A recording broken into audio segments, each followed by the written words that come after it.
ಪಡ್ಲಕಾಯಿ ಕಡಲೆಬೇಳೆ ತರಕಾರಿ ಹಾಕಿ ಪಲ್ಯ ಮಾಡೋಣ. ತುಂಬ ಟೇಸ್ಟಿಯಾಗಿರುತ್ತೆ. ಇದು ಒಂದು ರೊಟ್ಟಿ, ಚಪಾತಿ, ದೋಸೆ, ಪರೋಟಗಳ ಜೊತೆ ಚೆನ್ನಾಗಿರುತ್ತೆ. ಬಿಸಿ ಅನ್ನಕ್ಕೂ ಇನ್ನೂ ಚೆನ್ನಾಗಿರುತ್ತೆ. ಇದನ್ನು ಮಾಡೋ ವಿಧಾನ ನೋಡೋಣ. ಇಲ್ಲಿ ಪಡವಲಕಾಯಿ ಅಥವಾ ಪಟ್ಲಕಾಯಿ ತೊಗೊಂಡಿದ್ದೀನಿ. ಇದನ್ನು ಮೇಲಿರುವಂಥ ವೈಟ್ ಆಗಿರುತ್ತೆ ಅದು ಪಟ್ಲಕಾಯಿ ಮೇಲೆ.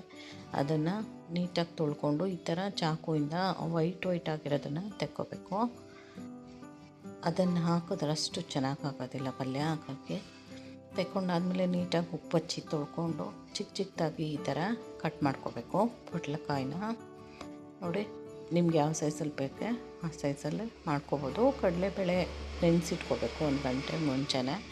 ನೋಡಿ, ಪಟ್ಲಕಾಯಿ ಹಚ್ಚಾಗಿದೆ. ಈಗ ಕಡಲೆಬೇಳೆ ನೆನೆಸಿರೋ ಅಂಥದ್ದನ್ನು ಒಂದು ಕುಕ್ಕರ್ಗೆ ಹಾಕ್ಕೊಂಡು ಅದು ನೆನೆಸಿರೋ ನೀರನ್ನು ಅದಕ್ಕೆ ಸೇರಿಸ್ಕೊಂಡು ಕುಕ್ಕರ್ಲಿ ಕ್ಲೋಸ್ ಮಾಡಿ 4ರಿಂದ 5 ವಿಸಿಲ್ ಬಿಡಿಸ್ಕೋಬೇಕು. ಕಡಲೆಬೇಳೆ ಬೇಗ ಬೇಯೋದಿಲ್ಲ, ಹಾಗಾಗಿ ಅದು ಬೇಯೋಷ್ಟರಲ್ಲಿ ಇನ್ನೊಂದು ಬಾಣಲಿ ಇಟ್ಕೊಂಡು 5-6 ಸ್ಪೂನಷ್ಟು ಆಯಿಲ್ ಹಾಕ್ಕೊತಾ ಇದ್ದೀನಿ. ಆಯಿಲ್ ಕಾದಾದಮೇಲೆ ಇದಕ್ಕೆ ಚಿಕ್ಕದಾಗಿ ಕಟ್ ಮಾಡಿರೋ ಈರುಳ್ಳಿ ಮತ್ತು ಹಸಿಮೆಣ್ಸಿನ್ಕಾಯಿ ಹಾಕ್ಕೊಳ್ಳೋಣ.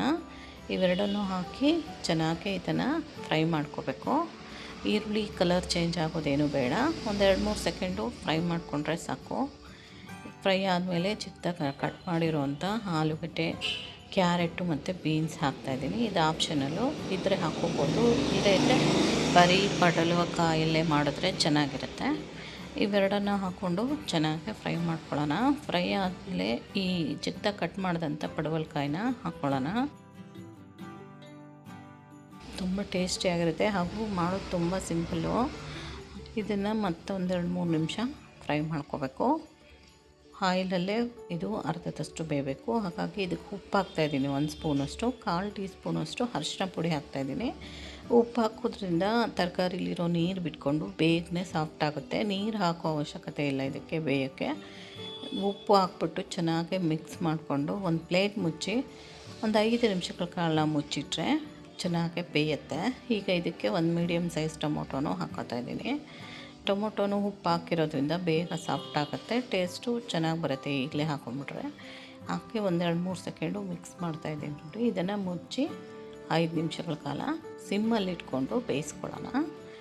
5 ನಿಮಿಷ ಆದಮೇಲೆ ನೋಡೋಣ. ತರಕಾರಿ 3/4% ಚೆನ್ನಾಗೆ ಸಾಫ್ಟಾಗಿ ಬೆಂದಿರುತ್ತೆ. ಉಪ್ಪಲ್ಲಿರೋ ನೀರು ಬಿಟ್ಕೊಂಡು ನೋಡಿ, ಒಂದು ಚೆಕ್ ಮಾಡಿ ನೋಡೋಣ. ನೋಡಿ, ಪ್ರೆಸ್ ಮಾಡಿದ್ರೆ ಈಸಿಯಾಗಿ ಪ್ರೆಸ್ ಆಗ್ತಾಯಿದೆ. ಇದಕ್ಕೆ ಒಂದು ಮಸಾಲೆ, ಹಸಿ ಕಾಯಿ ತುರಿ, ಬೆಳ್ಳುಳ್ಳಿ, ಶುಂಠಿ ಮತ್ತು ಸ್ವಲ್ಪ ಕೊತ್ತಂಬರಿ ಸೊಪ್ಪು ಇಷ್ಟನ್ನು ಹಾಕ್ಕೊಂಡು ಮಿಕ್ಸರ್ ಜಾರಲ್ಲಿ ನೈಸಾಗಿ ಪೇಸ್ಟ್ ಮಾಡಿದ್ದೆ. ಆ ಪೇಸ್ಟನ್ನು ಇದಕ್ಕೆ ಹಾಕ್ತಾಯಿದ್ದೀನಿ. ಇದರಿಂದ ಒಂದು ಒಳ್ಳೆ ಗ್ರೇವಿ ಬರುತ್ತೆ. ಇದನ್ನು ಹಾಕ್ಕೊಂಡು ಎಲ್ಲ ಹಸಿದಾಗಿರೋದ್ರಿಂದ ಒಂದು ಸ್ವಲ್ಪ ಹಸಿ ಸ್ಮೆಲ್ ಹೋಗೋ ತನಕ ಇದನ್ನು ಫ್ರೈ ಮಾಡ್ಕೋಬೇಕು. ಫ್ರೈ ಆದಮೇಲೆ ಇದಕ್ಕೆ 1/4 ಟೀ ಸ್ಪೂನಷ್ಟು ಕೊತ್ತಂಬರಿ ಪುಡಿ ಹಾಕ್ಕೊಳ್ಳೋಣ. 1/4 ಟೀ ಸ್ಪೂನಷ್ಟು ಖಾರದ ಪುಡಿ ಹಾಕೋಣ. ಹಸಿಮೆಣ್ಸಿನ್ಕಾಯಿ ಹಾಕಿರೋದ್ರಿಂದ ಸ್ವಲ್ಪ ಹಾಕಿದ್ರೆ ಸಾಕಾಗುತ್ತೆ. ಚೆನ್ನಾಗಿ ಇದನ್ನು ಒಂದು ಸಾರಿ ಮಿಕ್ಸ್ ಮಾಡ್ಕೊಳ್ಳೋಣ. ಈ ಕಡೆ ಕಡಲೆಬೇಳೆ 4 ವಿಸಿಲ್ ಬಂದು ತಣ್ಣಗಾಗಿದೆ, ಸಾಫ್ಟಾಗಿ ಬೆಂದಿರುತ್ತೆ. ಇಷ್ಟೊತ್ತಲ್ಲಿ ಕಡಲೆಬೇಳೆ ನೋಡಿ, ಇದನ್ನು ಒಂದು ಸಾರಿ ಚೆಕ್ ಮಾಡೋಣ. ಪ್ರೆಸ್ ಮಾಡಿ ನೋಡಿದಾಗ ಅದು ಸಾಫ್ಟಾಗಿ ಬೆಂದಿರುತ್ತೆ ಒಳಗಡೆ. ನೋಡಿ, ಒಳಗಡೆ ಎಲ್ಲ ಬೆಂದಿದೆ. ಈಗ ಈ 3/4% ಬೆಂದಿರುವಂಥ ತರಕಾರಿಗೆ ಇದನ್ನು ಹಾಕ್ಕೊಂಡು ಒಂದು ಸರಿ ಚೆನ್ನಾಗಿ ಮಿಕ್ಸ್ ಕೊಡೋಣ. ಇದು ಸ್ವಲ್ಪ ಗಟ್ಟಿ ಅನಿಸ್ತಾ ಇದೆ. ಇದಕ್ಕೊಂದು ಸ್ವಲ್ಪ ನೀರು ಹಾಕೊಳ್ಳೋಣ. 1 ಗ್ಲಾಸ್ ಅಷ್ಟು. ಸಾಗು ಥರ ಆಗಬೇಕು, ಚೆನ್ನಾಗಿರುತ್ತೆ ಇದು ಟೇಸ್ಟು ಸಾಗು ಥರ ಬಂದರೆ. ಹಾಗಾಗಿ ಇಷ್ಟು ತೆಳುವಾಗಿ ಮಾಡಿಕೊಂಡು ಈಗ ಉಪ್ಪು ಖಾರ ಚೆಕ್ ಮಾಡ್ಕೋಬೋದು. ಸ್ವಲ್ಪ ಉಪ್ಪು ಕಡಿಮೆ ಅನ್ನಿಸ್ತು ಹಾಕ್ತೆ. ನಿಮಗೆ ಬೇಕಿದ್ದರೆ ಇದಕ್ಕೆ ಗರಂ ಮಸಾಲನೂ ಮಿಕ್ಸ್ ಮಾಡ್ಕೋಬೋದು. ಒಂದು ಪ್ಲೇಟ್ ಮುಚ್ಚಿ ಮತ್ತೆ ಒಂದು 5 ನಿಮಿಷ ಬೇಯಿಸ್ಕೊತಾ ಇದ್ದೀನಿ. ಇದು ಎಲ್ಲ ಹೊಂದ್ಕೊಳ್ಳುತ್ತೆ. ಮಸಾಲೆ ಮತ್ತು ಹಾಕಿರೋ ತರಕಾರಿ, ಕಡಲೆಬೇಳೆ ಎಲ್ಲ ಹೊಂದ್ಕೊಂಡು ಒಂದೊಳ್ಳೆ ಹದ ಬಂದಿದೆ. ಲಾಸ್ಟಲ್ಲಿ ಕೊತ್ತಂಬರಿ ಸೊಪ್ಪು ಹಾಕ್ಕೊಂಡು ಮಿಕ್ಸ್ ಮಾಡ್ಕೋಬೇಕು. ನೋಡಿ, ರೆಡಿ ಆಯಿತು ಪಡವಲಕಾಯಿ ಮತ್ತು ಕಡಲೆಬೇಳೆ ಪಲ್ಯ.